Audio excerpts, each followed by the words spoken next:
दिवशी फिरत फिरत एका जांभूळच्या झाडाखाली जाऊन बसला. जांभूळ पाहून सशाला ती खायची इच्छा झाली. सशाने फार उड्या मारून पाहिला, पण ससा जांभूळपर्यंत पोहोचू शकला नाही.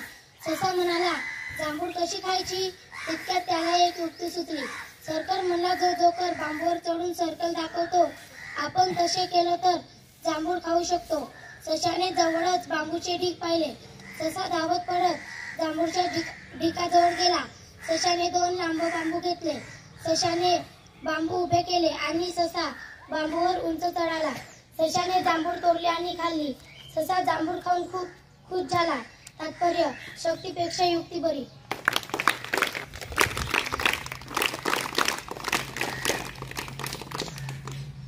एक साथ पैसे दान किए तैयार होंगे तैयार.